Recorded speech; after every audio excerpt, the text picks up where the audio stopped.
This is always a fun conversation for us when we get together to think about what we can build together around financial inclusion and central bank digital currency, and the conversation that's always happening and that's very vibrant right now.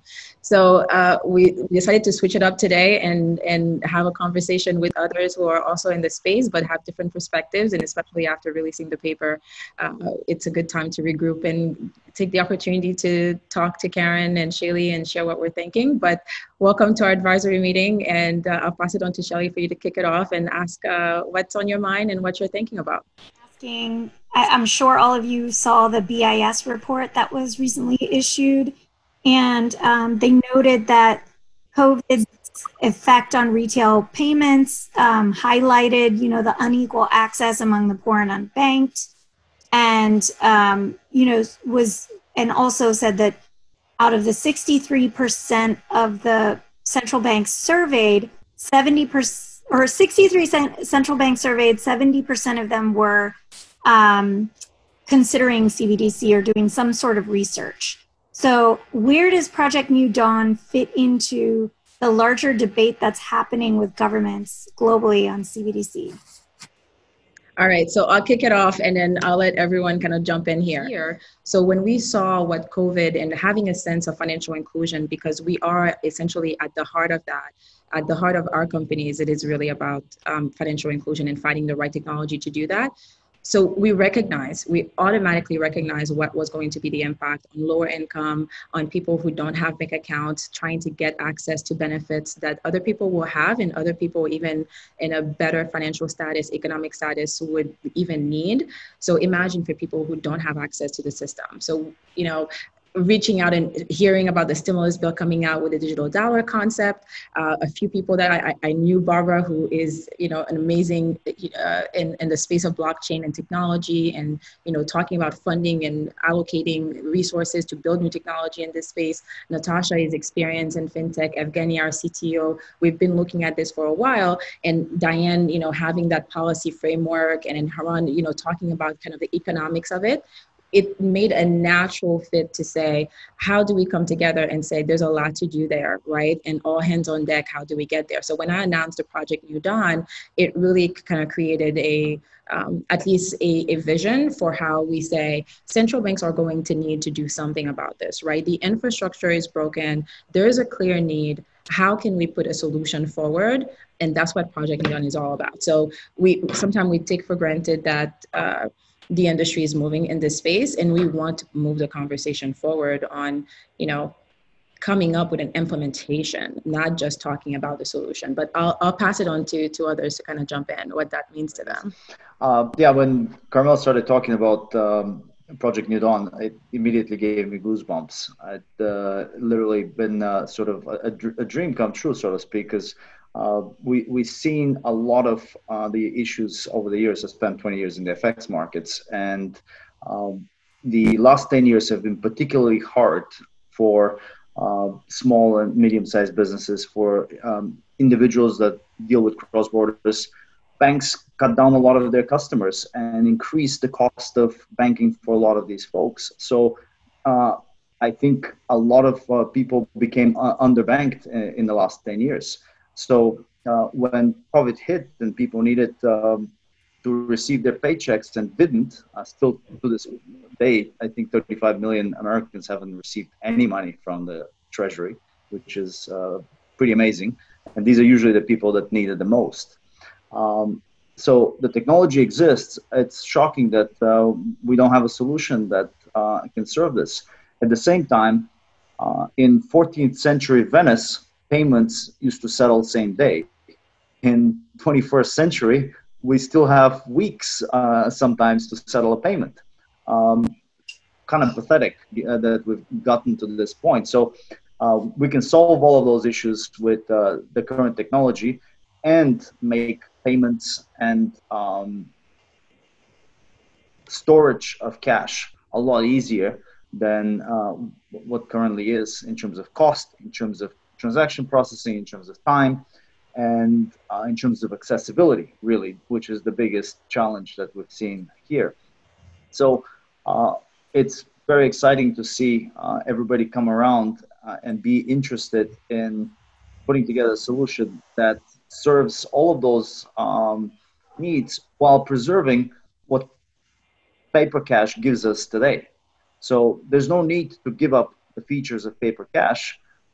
With the current technology, we can preserve those and still give the ability to distribute payments to individuals, to make real-time payments, and to have everybody be able to participate in the progress of the economy. That's great. And you brought up a lot of factors for consideration and kind of how the global economy has evolved, right? And so what are some of the economic factors that you all are thinking about, that central banks should be thinking about with this new CBDC framework coming about, right? What are the kind of things that you're having in your discussions on the economics? Yeah, go ahead. So when Carmel approached me a couple of months ago about Project New Dawn, my passion has been financial inclusion and reducing income inequality in the United States and around the world. So when she brought up this CBDC project for our Federal Reserve, it really aligned with my passion and interests. That's the reason I really wanted to join this board and contribute as much as I could. If I could talk about the financial status and the economies of the minority folks in the United States, they are out of triage, but they're still in ICU. We have to provide this financial inclusion, which in turn would lower the income inequality. And I believe in the long term, this would lower the healthcare cost for the government and our country. Yeah, there are some big economic factors here. I mean, when you think about the concept of waiting for people to fit and meet the criteria of the banking sector, for that period of time, right, they are out of the system, and that is costing them a lot to be out of the system. And that takes a toll. The process of someone who is a cash-based professional or a check-based worker, that they don't have their bank account or they prefer to receive check because either their bank account is negative right now, right? To be honest, right? And they need to pay rent, and the check is just enough to pay the rent. And the reality is people don't prioritize paying the bank fees instead of paying their rent, right? If they're going to pay something, they're going to prioritize that. So there are real, everyday life factors that can be impacted by getting people money faster, right? Just by getting there are a lot of different things that could be done to alleviate, access to credit profiling, identity, and there are a lot of things to be done. But just the speed of getting payments to people can meet, whether you can pay for daycare, whether your daycare decides to keep your kids and not kick them out anymore. It just makes a difference sometimes. And similarly, on the business side, small and medium-sized businesses have seen their banking fees go up 3 to 10 times sometimes in the last 10 years, simply because banks do not care about small customers anymore. They, for a bank, whether somebody has $1 million in sales or $1 billion in sales, it's the same amount of back office effort. They have to create a statement, they have to pick up the phone from that customer and so forth, from the CTO and the CEO and the CFO of that company for various different reasons. So from a support perspective and from operational cost to support a customer, it's the same thing whether they have $1 million in sales or $1 billion in sales. And of course, the bank prefers the $1 billion customer than the $1 million customer. And they've really, from a fee perspective, have really made it incredibly uncompetitive for small business compared to the bigger guys. So why don't we move over to some monetary policy factors and talk about that for a bit. I can share some more about some of the issues that we've been seeing. Well, I do think that it's definitely a concern for central banks, and the range of responses from central banks are, go from, we don't really want to talk about CBDC, or we're not ready to talk about CBDC. And the Central Bank Journal did a very interesting survey where it suggested that maybe there were 2 central banks that had actually implemented a CBDC. And of course, the best known one is the Central Bank of Bahamas. But what we have seen is that while a lot of, or I would say the majority of central banks are cautiously optimistic on the value of CBDC, the ones that are driving the policy change, including, let's just say, the Bank of England, and as well as academics, have published numerous papers on what the implications are for maintaining monetary policy objectives if you implement CBDC. And the one paper that I would recommend was published by the Bank of England in April 2020, so just a few months ago, that talks about how you address financial stability goals, financial inclusion goals, and monetary policy objectives in the context of CBDC implementation. And that discusses whether you use a token or account-based. But the point is, I think they're doing a very good job at outlining what the risks are. And if we add on to that what we've seen, some very interesting academic papers, we know that people are thinking about it. Central banks may be a little, well, I would say a lot reticent. Do you have a CBDC with interest rates or not? Do you have the potential for negative rates? How do all these things fit together? So I think there's been a couple of very good academic papers, Bordeaux and Levin, 2017. The Reserve Bank of New Zealand, who I like to watch a lot, 2018, did a great paper, as well as Bardier and Kumkoff in 2016, on all of these aspects of what happens when you implement a CBDC. Are we there yet? No. Are central banks cautiously optimistic? Maybe, but what's the downside? The downside is if they don't take action, or if they don't consider this seriously, then they're going to have to deal with new forms of private money creation. And, how does that fit into their overall regulatory framework? And how does that fit into, meeting their foundational stability goals and monetary policy initiatives? So we would say that the jury is still out. Central banks are cautiously optimistic about the development of strategic actions related to CBDC, but can they ignore it? I think really they would probably say no.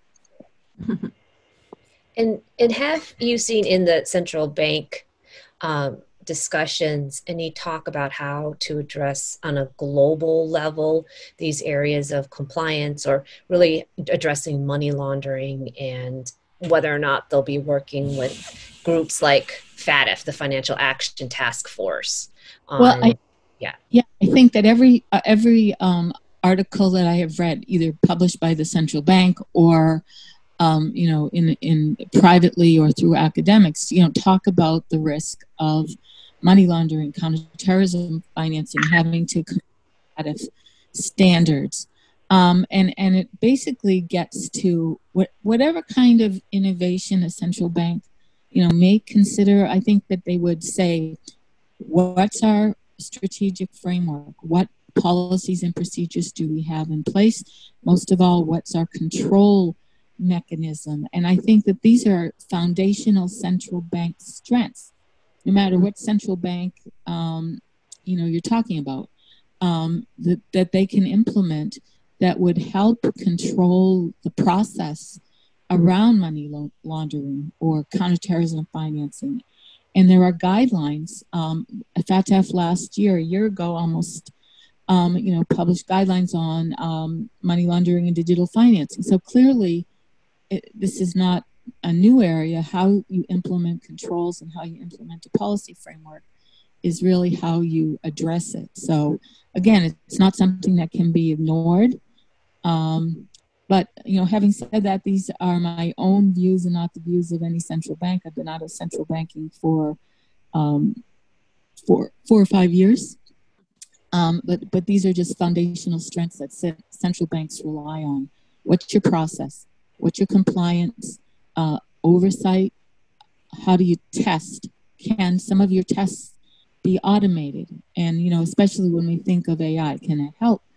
And I think some of the things that MTech is looking at, they're very control focused.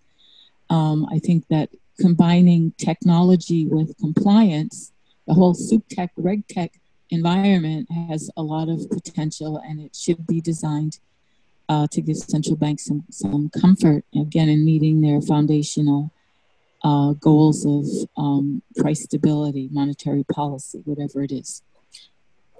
Yeah, and to support what you're saying there, Diana, I completely agree. There are existing foundations in place, like you talked about with the Financial Action Task Force. We've been working with also regulators around some of these new guidance, the guidance that the Financial Task Force has put out regarding the travel rule, as an example, which was intended to help identify and prevent money laundering around the world. And so we've worked with different regulators to identify when the travel rule is in effect for different companies, and how to help virtual asset service providers really adequately address and protect themselves, you know, against any kind of undue or unnecessary sharing of information. So we definitely see that going on. And to also your point with CBDCs, and with what MTech is doing, we've definitely spoken a lot about how CBDCs, in order to be widely used, and this will go on to our next question, in order to be widely adopted, there has to be interoperability. And what's out there now are existing crypto coins like Bitcoin and others. And tying it back to this point around compliance, knowing what is going on with Bitcoin, Litecoin, and other coins is important too. Meaning knowing if there's money laundering and other things going on with those coins, so that if CBDCs are exchanged for other coins, that there's a tracking of that activity. So going to that next question about adoption, and layering on what we just talked about, you know, there's the backdrop of existing digital currencies.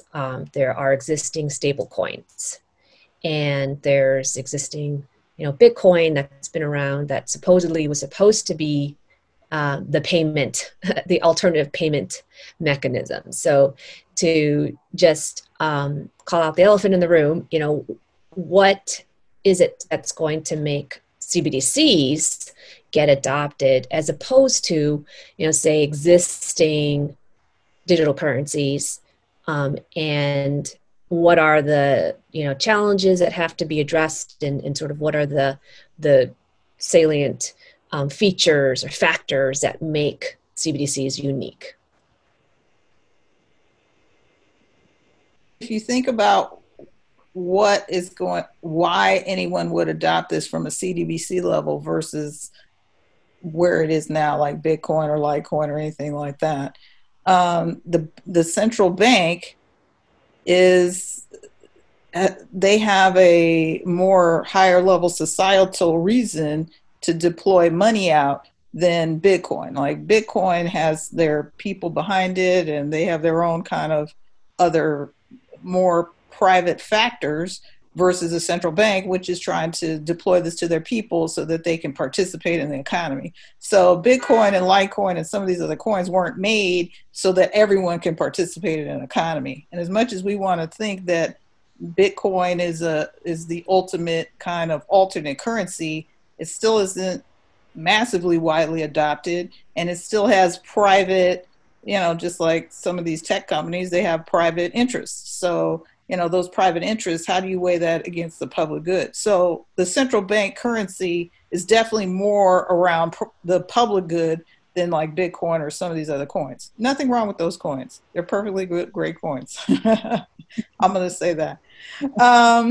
So that's kind of how you look at it. Now, the kind of the second layer of that is, you know, then why would anybody then want a central bank coin versus a one of these alternate coins.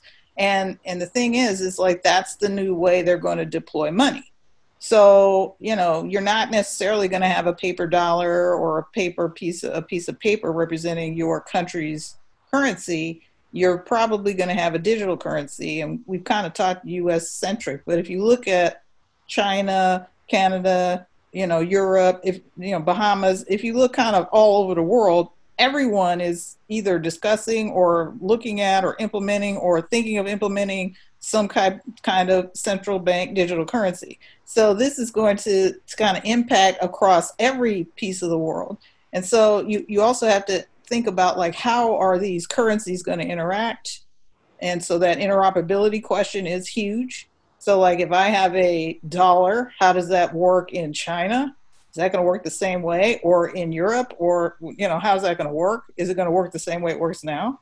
Or, also, how is it that these different dollars for the public good going to get distributed out to the people? Because people still aren't 100% trusting of governments. I mean, especially now. I think, and, we kind of said, like, hey, this distribution of stimulus, and stimulus has been distributed all over the world. The United States is the only place that has distributed stimulus. Canada's done it. I know China's done it. Japan has done it. Like, multiple places have distributed stimulus. So you have to think about the people that didn't get it.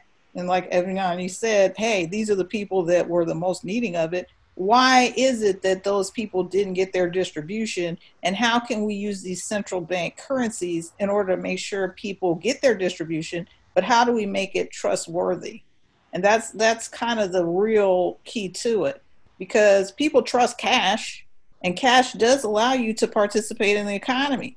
So how do we get people to trust this digital thing that just, is in a wallet and it's in some kind of, like on your phone, and you can see it, but you can't see it at the same time. It works and it doesn't work at the same time. So, like, there's some education there as well around, what is really a digitized piece of money and how does that work moving forward? Yeah. I'll piggyback on that, because financial literacy is something that even in the initial version of how we thought about helping financial inclusion and bringing new technology is at the core of it. I mean, when you think about implementing something like this, from design requirements, understanding what it takes for adoption to be successful, because mass adoption should be one of the primary goals, right? You have to factor in how you're going to roll this out, because it's going to make or break you. And even if a country identifies CBDC as something that's going to be better for them, better for the economy, reducing their cost of printing, give them reach into new areas, all the boxes checked. If you don't do the work to educate the people, they're not going to use it. Right. They're just not going to use it. Yeah, I agree with you, Carmel. And I think that it also, you kind of see things happen in this world, specifically in financial services, in silos and cycles, right? You mentioned kind of the internet bubble. I've been in fintech for about 10 years, over 10 years now, in both kind of the fintech original platform building side, when fintech wasn't a thing, to building blockchains for financial services, to actually working in digital assets and creating products around Bitcoin and other currencies. And what you see really is like this system or time frame or evolution of complete distrust, misunderstanding, nuance, and infancy of a market or an industry. Taking the internet bubble, for example, where there was no trust whatsoever in it. A lot of people got burned. A lot of people lost a lot of money. And then a lot of the trust and privacy issues came out. So a lot of people just didn't want to use it. And then 10 years later on that, then it became like, oh, is this safe enough for us to put credit cards on? Are we comfortable like purchasing online and shifting that dynamic? And then the answer became, yes, we're okay, because we started to put in all of these other technical elements that built a bit more trust and more credibility into the system.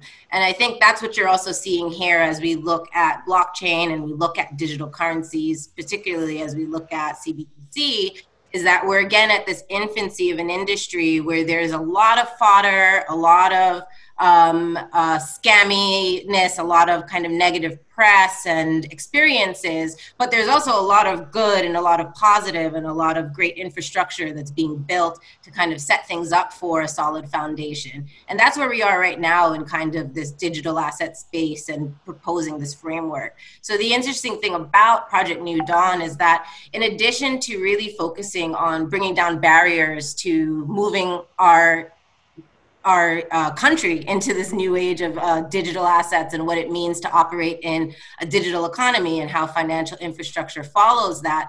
In addition to dropping down those barriers, it also has a core focus on making sure that as we drop those barriers and move into the next age, that we aren't forgetting a significant group of the population that has been underserved for ever, really, to be frank. And we're talking significant numbers here. Over 60 million people are unbanked or underbanked. And moving into a new digital economy without creating a mechanism to directly service those needs or understand those needs and those usage behaviors directly is completely doing us a disservice as we move forward and kind of build this new economy. So what really is happening here, I think taking it back, is there's another set of mind shift then and behavior shifts that have to happen. And a lot of that starts with the education and understanding purposes as to why we're building this, benefits for communities, and really understanding on the larger ecosystem of things, where are those pain points and where are we seeing additional benefits, whether that be through decreasing costs and eventually creating other ecosystems that, you know, are going to benefit our economy and putting more power of the dollar into people's hands so that it can also benefit and create other additional sub-ecosystems. So I think there's a lot to be done here with education that really helps in servicing, one, everyone who's trying to wrap their heads around what this new age of money looks like, and two, these underserved and underbanked populations who have very specific reasons as to why they don't interact with, or they have limited interactions with the financial system, and understanding that so that moving forward, we propose the right mechanisms to engage and work with those folks as well. There's interesting dynamics when you see, especially very poor populations in Southeast Asia and in Africa that walk around with smartphones, and that's their only possession in life because they're migrant workers and their only connection to family back home is that Viber or WhatsApp or whatever other video conferencing app they're using. So when people see the value, they very quickly adapt and adopt to such technologies. So if all of a sudden you don't have to go to a pawn shop or to a check cashing station and lose 10% of your earnings, you would be adapting technology in a heartbeat. So I think this technology has the ability to really spread like wildfire in the underbanked communities, especially if the cost of transaction drops so drastically. And at the same time, if these we have the technology, we have the ability to make such payments really low cost or nearly free, and really penetrate the underbanked population. At the same time, that will have a huge economic impact and growth for that section of the society. Yeah. If I could chime in with that, as a trained economist and an educator, I believe that financial education is very important. Natasha mentioned that 63 million in the United States, globally 1.7 billion people are unbanked. So more they are left behind, further they're going to be left behind by the society. So, and also I just heard the news this morning, 1.1 million stimulus checks were sent out to dead people. Yeah. If that does not require, ridiculous. We all heard absolutely. If that doesn't require the modernization of the central bank, what else could prompt us to do that? And also, our Federal Reserve maintaining the reserve currency is going to be very important for us in the next 10 to 15 years or even 30 years. Modernization of the Federal Reserve, adoption of the central bank digital currency is going to be primary for us to maintain the reserve currency status. If the reserve currency status is lost by the United States, that's going to lead to 15 to 20% reduction in our quality of life that we enjoy in the United States. As Natasha said, as Barbara said, and every panelist said here, we have to, just to borrow Natasha's phrase, we have to lead with the psychology and change with technology. Mm-hmm. So that is what the most paramount thing I think we have to do. What's also interesting is cash has a lot of the issues that the central bank obviously struggles with. But those somehow are miraculously swept under the carpet. I mean, we have a $450 billion drug trade, which is all in cash, right? This goes through cash, through bank accounts today. We also have a very big check fraud and fake check problem in the country. We also have massive amount of hacking, theft of funds from banks. I think just for JP Morgan, that amounted to something like $4 billion a year in stolen funds from checking accounts. And then there's all sorts of SWIFT fraud. And look what happened with the Central Bank of Bangladesh. Lost $1 billion. So who's following that? Right? Yeah. So these issues all exist in the current system, but they're very well swept under the carpet. I think with the current technology, we can actually address these issues and put a shining light at the problems that exist out there and solve the problems a lot easier with the technology than rather than sweep the problem under the carpet. I don't think technology solves all the problems, but it can. Blockchain can certainly shine a light on the majority of the issues that exist out there. And so this is I did a quick follow-up on this one because I totally agree with you. I mean, the ability to track fraud and money laundering is much better with a digital currency because you have that path. I mean, that's exactly what we do when we track down cases of fraud. We're following the flow of funds. And so the question is now, and this is something that has come up before, which is the issue of privacy. And so if you can do that for the bad guys, then the question is, what's the limit on doing that for the good guys, for the rest of us? And so, earlier on the call, we talked about a credit score, and that's something we've been working on for our communities. But just wanted to get your perspective on this. Like, how do you address this fear, maybe more in the U.S. than, say, in other countries where they've don't have the same kind of privacy rules? Or you could say in the U.S. we kind of have a schizophrenic view about privacy. We'll give it up to Facebook and right. kind of coupon company that wants to give us a deal. Talk about privacy. Yeah. So just wanted to get your thoughts on this issue of privacy and CBDCs. Evgeny, do you want to take that? Yeah, I'll start with that. Let me first give you a statistic. 3 to 5% of the population globally has a criminally minded mind, right?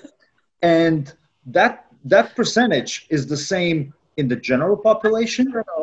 Define. I mean, well, obviously, a mind that is looking to hurt or benefit themselves at the expense of others, right? And and these are usually the people that get convicted of crimes and get sent to jail. What a lot of people forget is that percentage is in the general population and the same in government. So you have these elements also in government, and it's obviously not a great idea to give somebody unlimited power, and that somebody also has the same bad apples amongst their ranks. So you're absolutely correct that privacy is a very important issue that needs to be cared and addressed here. And what's great about it is, again, the technology allows for the privacy to be built in a way that protects the individual from unreasonable searches, unreasonable government actions, and the usual protections that the Constitution gives to every American. So we could create a blockchain-based CDBC which copies and implements line by line the U.S. Constitution and provides for, of course, reasonable government oversight in the cases where criminality is suspected, in the cases where there's a court order, in the cases where there is a crime and a crime investigation needs to be conducted.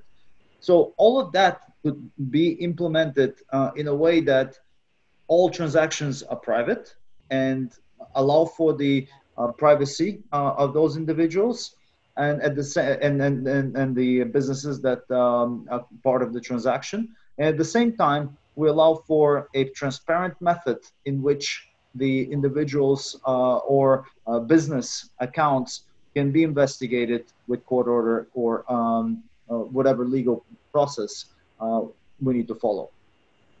And at the same time, there's a flip side to all of that. From an economic perspective, the vast majority of academics and the general public as well has the right to be able to see the economic data that this country is creating. At the moment, the banks have the sort of monopolistic power and access to the information of the transaction data. A bank can look at all the transactions they process and have a very good view of the economic activity that's happening amongst their customers. Whereas no business or an individual can have access to such information. And the technology could provide public access to the transactional data in a way that a business can look what the transactions look like in their town and judge how they're doing against how the town is doing. That doesn't mean that the business has to see the transactions of their competitors, but they could see the overall transaction flows and aggregate numbers minus identity and individual transaction data, which would allow them to make economic decisions. I think it will be extremely empowering, especially for the small business and for the medium-sized businesses to have access to such powerful market information. If you think about cash can create complete anonymity unless you're doing something funny, like Evan Yanni said. Like you're going to get caught if you know, like they catch these people moving these large amounts of cash. So like you can still get caught. It doesn't make you completely anonymous. But sometimes if you're thinking about privacy, then it's kind of like, what data and information are you sharing? If you think about anonymity, that's like completely kind of like I say, going off of the grid. So you don't want anybody to know what you're doing. So that cash can facilitate that at some levels. You're still participating in an economy, but you have that anonymity. Like, I'm just going to pay for my donut with cash. I'm just going to be real quick. Don't have to worry about, they don't necessarily have to know me. I don't necessarily have to know them. There is trust there, or they're providing me a service. I'm getting a donut. So like I pay my cash, I get my donut. So there is that kind of basic transactional level of it as far as anonymity. Mm-hmm. But there's and then there's the privacy part when the guy goes to the bank and it's like, hey, they know who he is when he goes to deposit his cash. So it's not like he's a complete stranger to a bank when he goes to deposit his cash. So there are some subtleties around privacy versus anonymity. And we're not trying to be completely anonymous where you can just, go crazy and do whatever you want. We're actually trying to be more on the privacy level and really think of it from that way.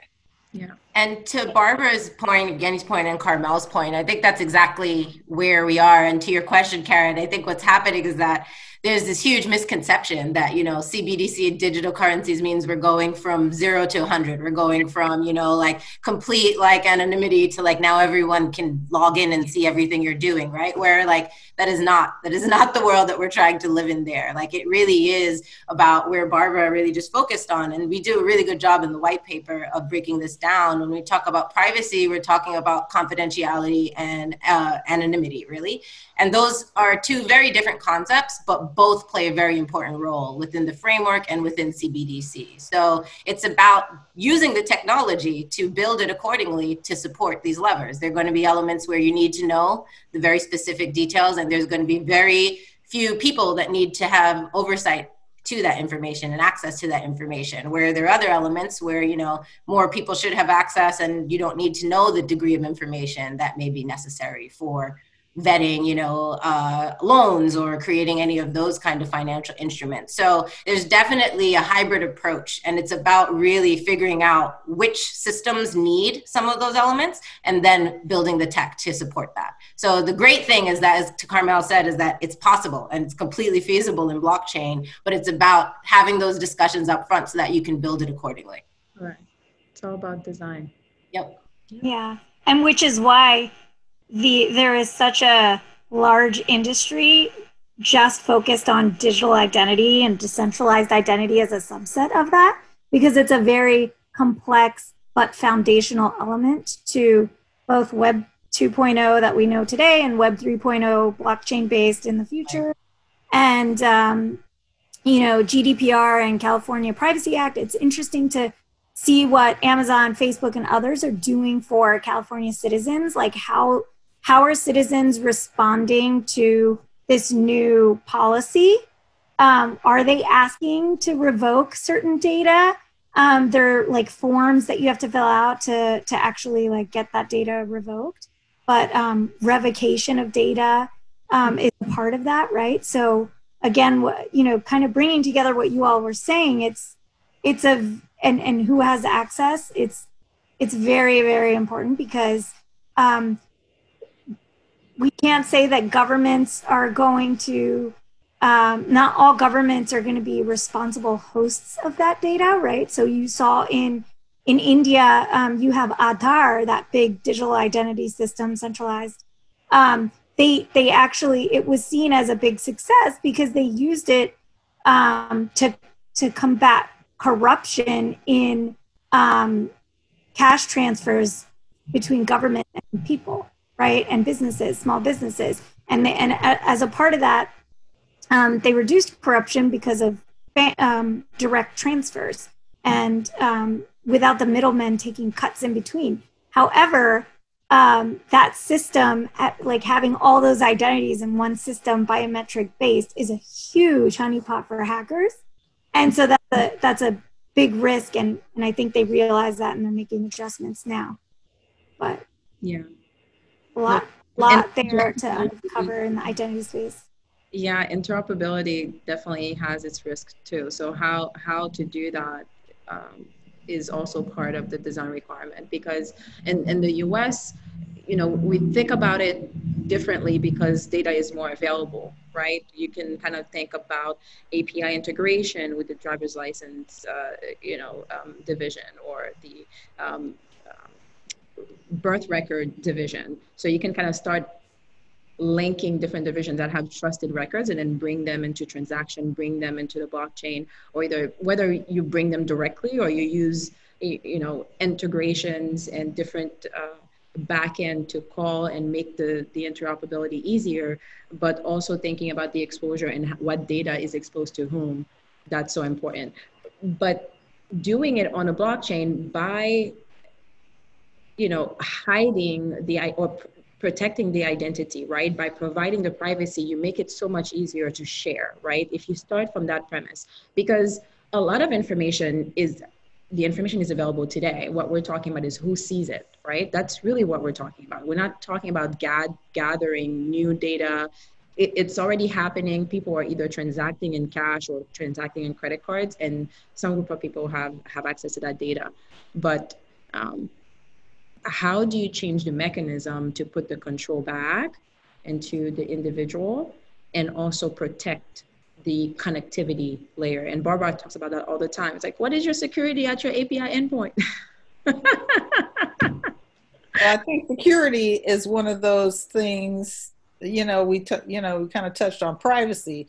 The other half of privacy is that, hey, I don't want my data taken either, or I don't want my identity taken. Because if you now think about identity theft, where, before you could call somebody and they could kind of clean it up and, you could use cash and it's inconvenient and you got to file all these documents. Can you imagine your digital wallet identity being stolen? Like, basically, like all your money gone, all your life gone, all your, so that's very disruptive. And I don't think we've had a lot of conversations about that. And maybe these are other conversations we can have, like in a more technical way, because, this is also about trust. So like if somebody's going to be speculative, TRW, not TRW, well, they were done as well, but Experian, all your credit data gone, all these other people that are taking your data. I mean, Avyani brought up a good point. Like, these are honeypots for hackers.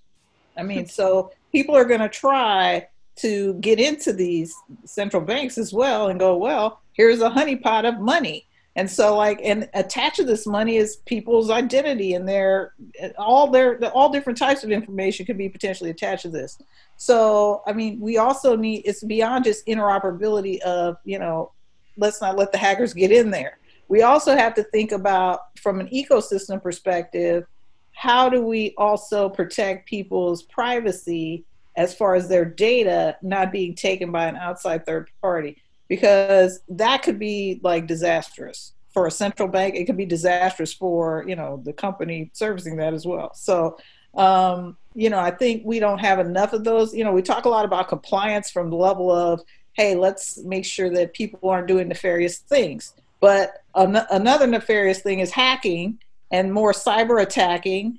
And, that's on the rise and on the rise and on the rise. And it's been on the rise the last many years. And we see it in the news all the time. We see it on the blockchain side. We see it on the non-blockchain side.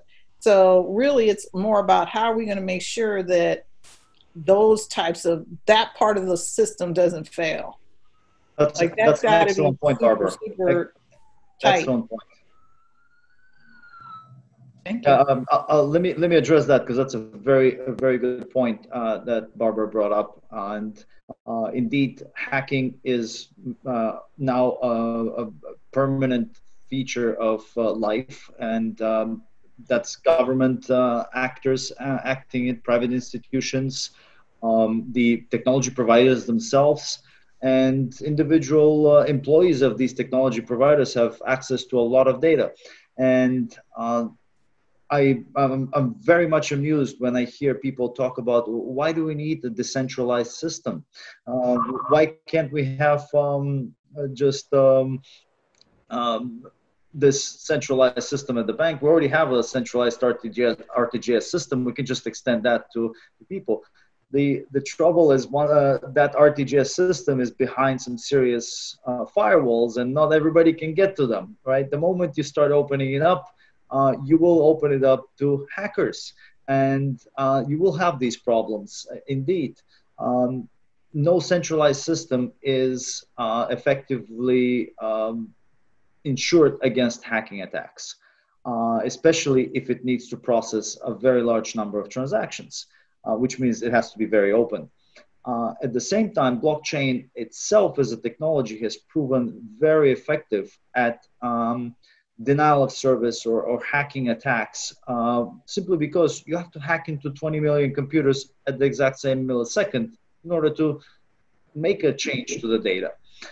So it can take a significant load off of the central bank in terms of responsibility, in terms of ability to guard the data and the infrastructure, and distribute that load onto other regulated institutions. You can have banks obviously operating nodes, you can have payments providers operating nodes, and even very large merchants potentially. So this can distribute the load and make the system a lot more resilient to hacks and to especially nefarious changes in the data. Now, still, we need to address the ability of stolen identities and things of that nature, which at this point will require operational procedures to be able to address those issues very quickly when they occur, because it is entirely possible that somebody's phone with their cash on it is stolen and they don't know it, or even worse, it's taken by a relative and the money is spent somewhere. So that happens to cash as well. You know, you leave your wallet in the kitchen and the cash is gone. There could be a little bit less cash in it. You're like, I thought I had $70. And the kids are not in the house, so miraculously. And then they had to go somewhere. Yeah. So clearly there are challenges there, and some operational decisions will have to be made as to how when somebody drops their phone in the toilet, how do they quickly get back access to their digital cash? These are operational issues which have technological solutions, but will require a call center or will require an additional post office. Right, some other mechanism to help to do support, to help support people and onboarding and really the bridge, the off-ramp on-ramp bridge that we call it, right? But when you think about it, with the hearing that happened a couple weeks ago, and one of the participants, a professor from Berkeley, mentioned that, right? The concept of using post office is something that has been that is done in other countries, to be honest, and broadly definitely in Europe, but that the concept of agency banking is a business model that I think it's interesting, given that the post office is really kind of always in a battle for budget right now. I know they have bigger problems to kind of, to fix that. But, those are talking about operational decisions, right? Do you go big and think about how do we restructure the post office, adding more services, adding financial services to the post office as to provide the support to people they trust. I think that goes directly into the trust factor too. People trust their post office, people go to their post office, right? How do you find, points that can help them? Community development financial institutions, for example, can definitely be big agents and participants of the ecosystem to onboard people. But operational and technology have to come together. But I think it's interesting, right? Because what we're talking about here is something that I never thought that people would really pay attention to in the US.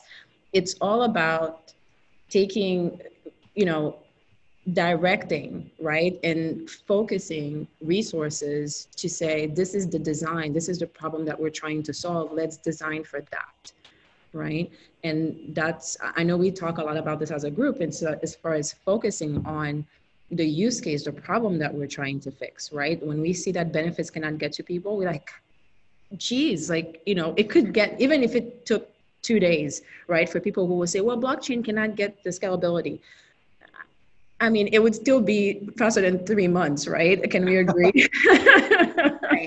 Yeah, the efficiency speed up is like, what are we comparing to? Exponential, but most people don't look at it that way. They just say, hey, this blockchain is a problem, but it's really not. It's a massive efficiency speed up, because if you got it even in a week, that's way faster than how it's being deployed right now. So how can you make that argument? Than now. I like to tease Evgeny because I say, we'll do it in 30 minutes. He's like, why are you keep saying 30 minutes? Like milliseconds.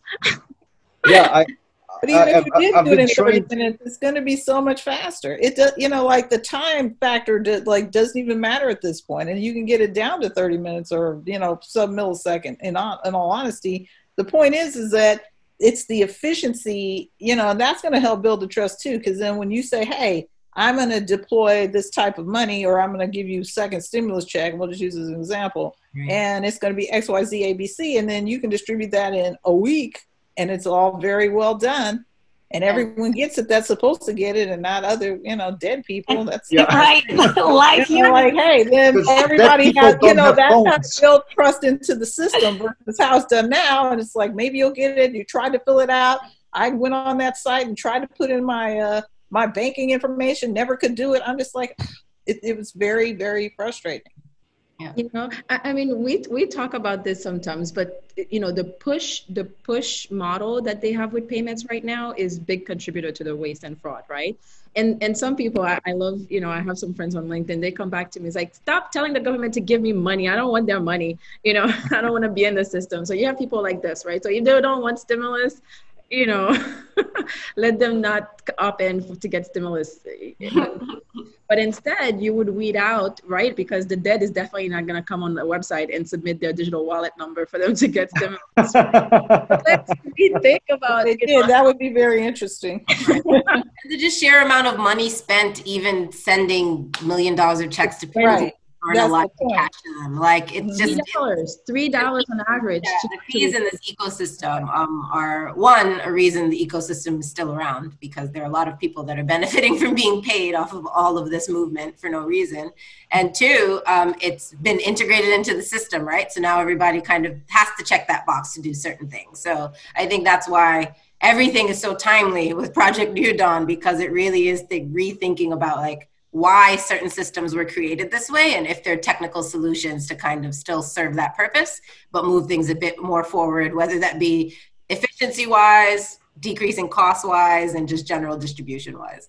Right. Natasha, that's an excellent point. A lot of people in these budget deficit times will say, well, do we need to spend X number of millions or on new systems, or and something that we talked earlier will require additional resources for operational support? Well, the reality is that, as you rightfully pointed out, we will be able to save significantly on other resources. Because, for example, currently to distribute cash, it's a 4% of face value of costs. That's armored trucks that require oil changes, that require bulletproof armor and so forth. Trained personnel that has to be with weapons and so forth, right? That require that distribution. Check writing requires special paper, require printers, require all of that stuff that is extremely expensive. And when you replace all of that with this, the risk also for the government is significantly lower, because when you have a call center that's just answering people's questions, hey, I lost my phone, or I need to get access. This right? is the situation. Right. That's a lot cheaper workforce and a lot less risk for the government to operate such a call center than to operate armored trucks and all the other infrastructure that currently cash requires. So as we slowly reduce the dependency on cash, a lot of those resources could be freed up and moved over to operational support with a lot less risk for the government.